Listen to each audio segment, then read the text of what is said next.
Alright guys, how are you doing? We're back on the job this morning. If you've been keeping up with these videos, I've been feeling a little bit rough last couple of days. I'm feeling a lot better today. So I'm not sure if there's a bit of a bug going around because Judy was complaining she was feeling a little bit down yesterday as well. So it's two of us in the household. If you haven't been following these videos and you're wondering why I'm looking like some sort of 80s sci-fi series character, it's because yesterday I got a little bit of plaster in my eye. And it was all right. It wasn't a good one, it wasn't a bad one, it was a medium one if you like, but it was the worst sort of plaster. Tiny little bit flicked off my trowel and just caught me square in the eye, and it was fresh, quite wet gear as well, so that's the stuff you don't want to get in the eye. I have done a couple of videos about it. Have a look on the channel if you want to know what it's like, and that is why I've got these glasses on, because it wasn't too bad. It was a little bit painful yesterday evening as the day was ending, but by yesterday night time it was kind of settling down, and this morning it's just like slightly irritated. It's not too bad, but I do not want to get another piece in the eye today because that will like properly do me in. So that's why I've got the glasses on today as precaution. But yeah, it's your own fault sort of thing. It just, sometimes it happens. Sometimes you get a bad one, sometimes you get away with it. Anyway, we're going to crack on with this job today. We've got all the ceilings downstairs. If you don't know, we're dealing with these Artex ceilings. Remember, some Artex may contain a small amount of asbestos. So if you are worried about that, or you think there might be asbestos in your Artex ceiling, then you should really get it checked out. So these ceilings have been scraped back, they've been prepped with PVA, so the PVA will soak into them. And what's to note about this particular Artex is I think it's only had one coat of emulsion after it's been done. So this Artex is a bit soft. It's not rock hard. It's because Artex never really sets properly. So it's got some problems, but there's also some benefits of being very soft as well, because it kind of crushes down under your trowel with the first coat. On the comments of the previous video I've done doing these ceilings, another option, we are just at a point where we can just get away with putting multi-finish on here. 2 coats of multi-finish. Another option is to get some bonding, ideally bonding to mix with multi-finish or board finish, whatever's available to you. Possibly neat bonding, if that's the way you want to be. Or you can knock up the first coat and mix multi-finish with bonding. I probably wouldn't use hardwall because hardwall has a much longer setting time and it will really hang that first coat out. So bonding's a lot quicker. It's for renovating, doing, if the electrician has made a load of wire chases in the wall, bonding's the way to go because you just fill them up. It's much more brittle than hardwall and goes off a lot quicker and it's much stickier. So yeah, bonding is definitely the way to go. So yeah, you could do that, but we are getting away with 2 coats of multi-finish, and it's training up all right. We've got a nice finish to it. We've been doing the ones downstairs. It's fine. Like I say, you can use board finish, but we can't get it where we are. I haven't seen board finish around for quite a while down here in the south. The difference between multi-finish and board finish, I believe board finish goes off, sets a little bit quicker, and whenever I've used it, it's really nice to use. I like it. I think maybe the granules in it are slightly smaller. It seems like it's a bit more creamy, whereas multi-finish is for going over. It's for renovating and stuff and going over. So it's kind of like a little bit in between, and I think that might be why we are getting away with it here. I mean, like I keep saying, there's more than one way to skin a cat, and plastering is such a diverse trade where people play to their strengths. So yeah, I mean, if you're watching these videos, this is what I'm doing, okay? You can come up, and in the comments, there's loads and loads of helpful comments coming through now, suggesting different ways that you could achieve the same results. You know, at the end of the day, you want a flat ceiling or a flat wall. There's all sorts of different ways you can get there. Now, if you want to use bonding, go for it. That might be your strength. Because what we're doing, if you did bond this out and flatten it and take the time to do it, it will put a little bit more time on the job. But when you come to actually set that ceiling, that setting will go down so much nicer. But the other option is to do it with one thick coat of multi-finish. Leave that a little bit longer to pick up because of the depth of it. Maybe give it a couple of flattens, then you can give it a top coat. But you are going to have to fight that a little bit. You're going to have a little bit of trouble. You'll have more trouble troweling it up than you would if you'd actually put some bonding on it in first place, okay? But then again, you've got more material, more time on the job, and we really are under pressure and we need to get this job done. Anyway, so we are going to crack on. I'm not sure what I can really cover today in this video. Maybe it's a bit more of a talky video, but yeah, if you want to have a look, we'll cover some bits and pieces. I don't know, ideas will come to me during the day, so I'll just pick up the phone and record bits and pieces as we go. But if you want to have a look at yesterday's video, I think I entitled it "Not a Bad Plastering Tutorial," because I thought it was going to be terrible. But then when I went back and watched through, I thought actually it's all right, it's not too bad, it's a lot better than I thought. So yeah, possibly have a look at that one. Anyway, let's get cracking on with this job because time's getting on and I'm just keep talking.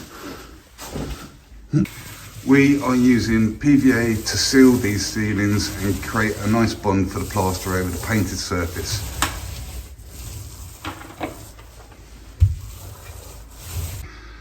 Scraping back Artex PVA and replastering ceilings can be quite a messy job. So cleaning up and getting these carpets covered, hoovered up and everything, and leaving it all nice for the painter and the customer has been quite a time-consuming factor on this particular job. Don't want to jinx it, but every time I do this, looks like it might be a nice day. And half an hour later, pouring. You flash Harry with your new boots on. Okay, so we've got this nice, easy, small, kind of like, it's in between a single and a double size. I'd say it's a single, probably you could get a double bed in there. We've just gone over straight away. I've been using my 20-inch carbon steel trowel. Shay has been using a 16-inch carbon steel trowel. If you're a newcomer to plastering, then possibly you might want to go a little bit smaller than that. I am quite used to it, I quite like it. As you can see, we haven't flattened this in. We're going to turn back and flatten it in now. But we've come at it in all sorts of stiff and spread ways because the carbon steel trowels being so strong, so straight, they really talk back to you and allow you to feel where the ceilings are peaking and troughing, and we can really concentrate at this stage of getting things flat. And because this Artex is so porous, it's pulling in quite quickly, so we need to turn back and flatten this in very quickly. The Artex is pulling the moisture out of the out of the plaster, but then once the Artex is loaded full of moisture, then it's kind of sitting still. So we need to get it flat for when the moisture goes out of it, and then when we put our second coat on, we're going to leave this first coat to pick up a little bit because you can see there's some air bubbles. This one's not too bad actually compared to the others, but there's a chance that the pattern can bleed through with the wet plaster sagging under its own weight because of the depth of the pattern. So we need to get this flattened in and let it pick up a bit, let it stiffen before we attempt to put a second coat on it. In the meantime, I'm going to leave Shay dealing with that, and I'm going to push forward into this rather nasty bathroom in the sense it's very awkward with all these lights hanging out. Yeah, it's a small ceiling, but it's fiddly because of the lights in there. And if you look, they're hardwired in. It's a screwdriver job, sometimes they unclip.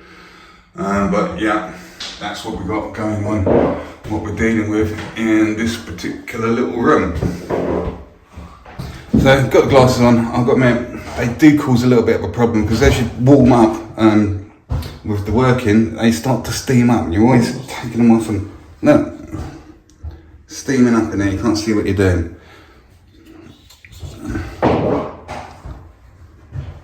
Guys, when you've got something like this, which is quite tricky because it's going up and down and all over the place, if you're a bit of a newcomer, you might have a tendency to keep troweling it and troweling it and troweling it because you can't get it right.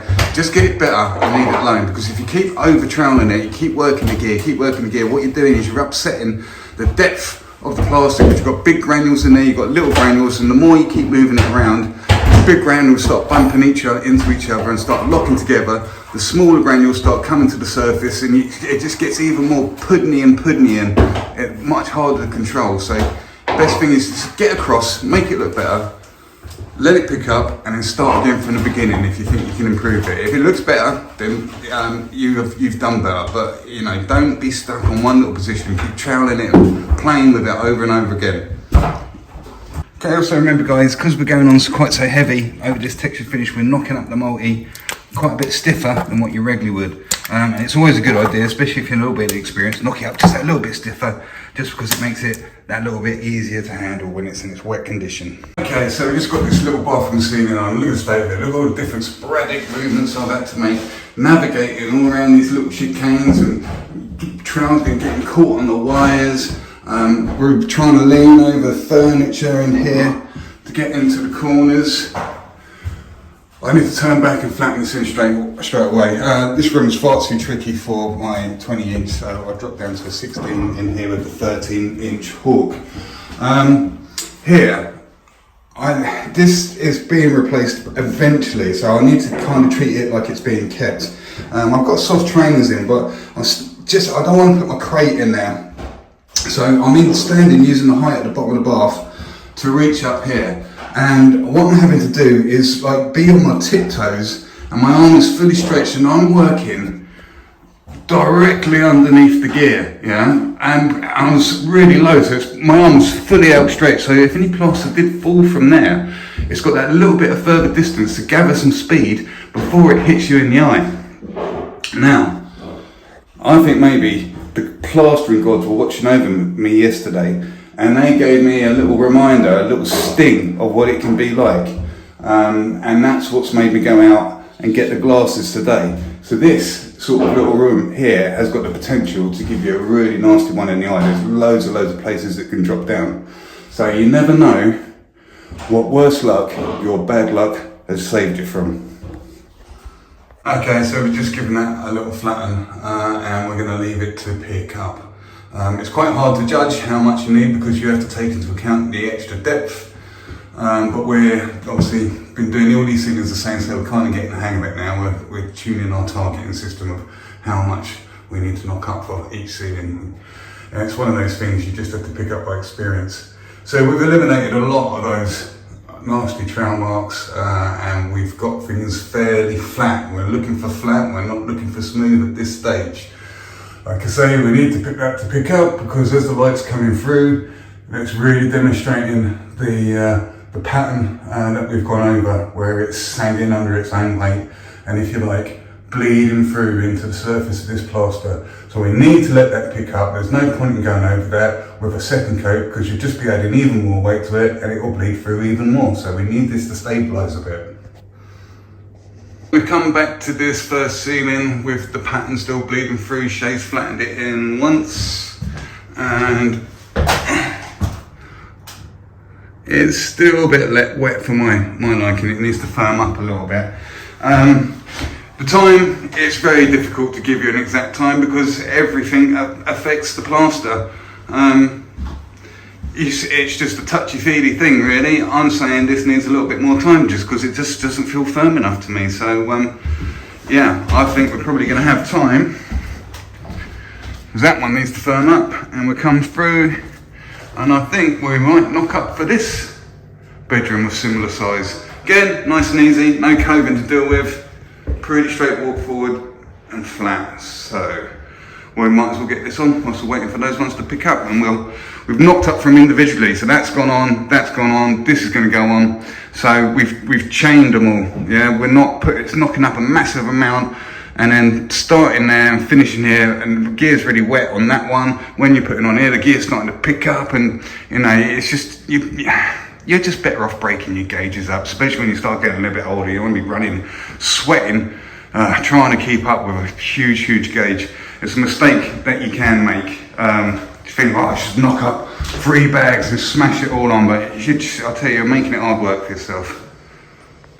So we just got this ceiling on, the third one. I'm going to let Shay flatten this in.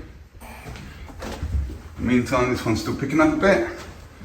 And this first one we put on, oh yeah, it's just about ready to lay down, so that's what we're going to do. Okay, so we overcooked it a little bit there. It's about 3 or 4 hawkfuls over from doing that last ceiling, so we're just going to knock back into that. And we're knocked just enough up just to get this one laid down.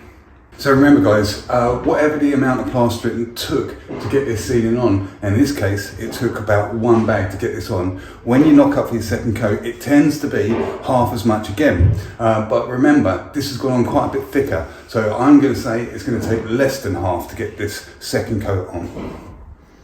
Also guys, you might find it beneficial when you put your second coat on, just knock it up that little bit wetter, or go over a lot better, because it goes on a lot thinner, and especially if you've knocked back into old gear, because remember, knocking back into old gear is going to speed the setting time up of this, and it's going to start tightening up a lot quicker. So you want to get through this bucket, get it on before it tightens up. Remember guys, knocking back plaster can be quite a scary place to go.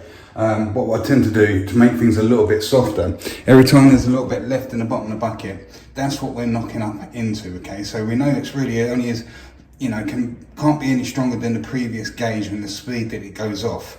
Now, you could probably get away, if we was going to knock up a substantial amount, you could probably get away to like knocking back into the material 2-3 times maybe for a first coat, but for the second coat you really don't want to be knocking that up too quickly, if you like, because you'll be compromising the strength of the plaster again, a little bit in the same way as if you are doing a sponge float, because what you're doing is you're kind of knocking back that plaster whilst it's on the wall and it's setting, but you're not adding any more fresh gear to it. So this is a slightly different way of speeding up the set, because we are adding fresh gear to it. Now you need to be careful, because that's going faster and faster all the time. And the ratio of how much you're knocking into, so if you've got a tiny little bit you're knocking into it and you need this much, you know, you'll probably be alright. But if you've got this much and you need to add that little bit, it's going to go off really fast, yeah? So messing around with the previous gauge is probably the safest way to do it, and maybe just knock it back once and maybe just do it for the first coat until you get the hang of it. And the other thing is, you can get dirty water from your splash bucket. So every time you're washing your trowel, obviously you get the sediment down there. Now this is very dangerous to use, because you just don't know how strong it is. It could be, you know, if this water was a week old, it'll have no strength to it at all. If you're using it by the end of the day and you've been washing a set off, it could be so powerful and send that gear off like a rocket. So that's the, it's really unpredictable if you're taking water from there. So yeah, do be careful. But like I say, I'll put a link up to the previous couple of days, the previous video that we did, because now we're getting hang of these ceilings, and like I said, the first coat is going on, the Artex is stripping the moisture out of it, but then the Artex is filling with water and then it sits still. So this is why what we're doing is we're just speeding up the set to try and eliminate, because we found we're just troweling it, and it was just staying wet. There's too much moisture trapped into that Artex. So what we're having to do, add a little bit of perkiness to it with the dirty water, but we're having to get it on quick and get it flattened down quick and get it under control. That's where we've really had to concentrate on being really quick and efficient. Once it's up and under control, then it's just a process of elimination. So we've got the 3 ceilings on, so we're rolling these gauges. And this is sometimes why it's better to break it up into little bits rather than just throwing on a massive great big gauge and then chasing it around like a headless chicken. Okay, sorry, just one more little tip. Yeah, you can only go so many times by knocking back. You need to start again at some point. Otherwise you're starting to compromise the strength of the plaster again. And if you find yourself, maybe sometimes quite often on a hot day, and you have been messing around with knocking plaster back, if if you're ever troweling up and you see sometimes the surface starts flaking off as you're troweling like that, and it's like flaking off, and then you're rubbing it with your wet brush, and then you're troweling it again, you're flaking it off. That's because you've weakened the plaster too much by knocking it back, or it's drying out too quickly and you haven't been able to get back onto it quick enough. Strength of the plaster has been compromised, and ideally you need to knock up again and get another coat over that. Okay, so this is the first ceiling we got on, and I've just given it a wet trowel and I'm quite happy.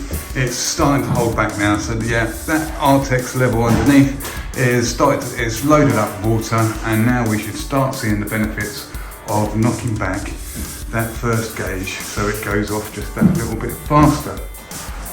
Now again, remember I've used PVA to seal.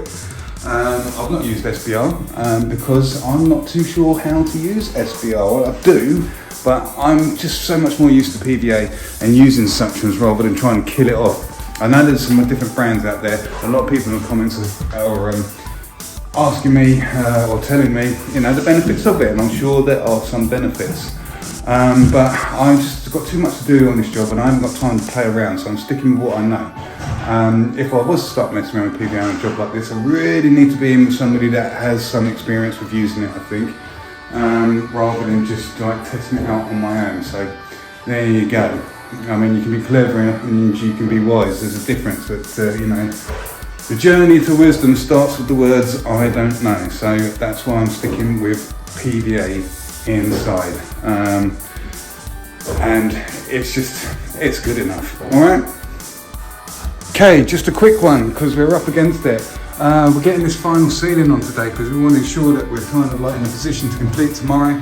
I went away, Shane knocked up.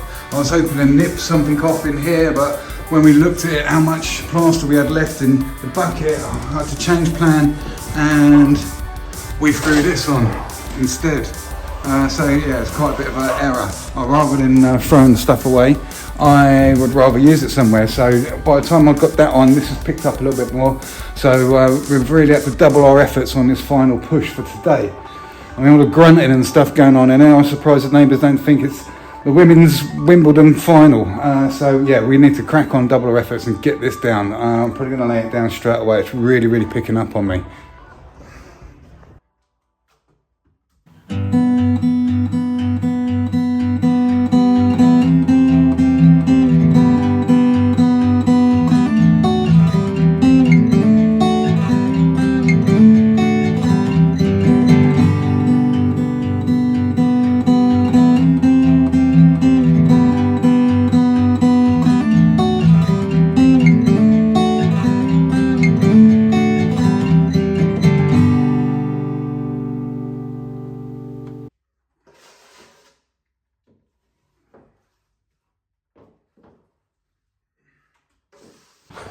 Okay, we got out the van, I stepped out of it 8 o'clock this morning. It's now 4:20, and this just needs a final trowel, and we need to clean up in here as well around the top of the edges. We're about to continuously keep brushing that in, but we've managed to get this ceiling down. Just needs a final with the flexi.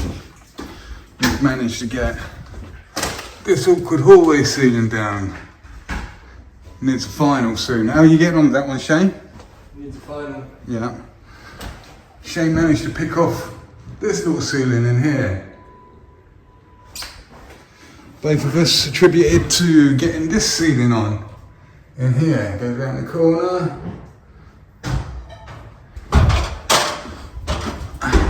I picked this one off. It still needs a good clean up in here. So this really awkward little bathroom. All this stuff hanging out makes it such a tricky little thing to do. And then obviously the first thing we're going to get this morning was this one in here. So you can see it's all changing colour as it's setting. So what that leaves us tomorrow to do, because we have to have a good clean up in here. And like I say, the occupants are away, so we're able to leave everything as it is and just go. So we're going to mess around with this tomorrow. All this Artex has got to go. Again, another really tricky one. I mean, there's just enough room for me in that shower, let alone holding a hawk and trowel. So that's another one that's going to be quite time consuming, even though it's so small. And so we're going to put some bends on there. And then all the other thing we have to do tomorrow, I believe,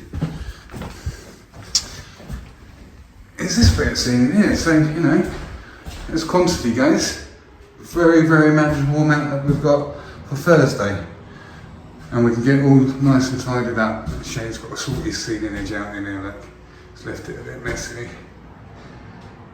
But remember, this is all being decorated.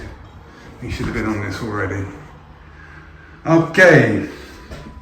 Right, I think I've had enough for today. I'll probably do it again like we did with the, what did I call it? The Better Than I Thought plastering tutorial. Actually, turned out better than I thought plastering tutorial. So tomorrow I'll probably get it up if I have time to do all the editing, because being 2 days in one, it gets a little bit longer. But yeah, I guess we'll call this one, yeah, not too bad, plastering tutorial part 2. Alright guys, right, we'll see you in the morning.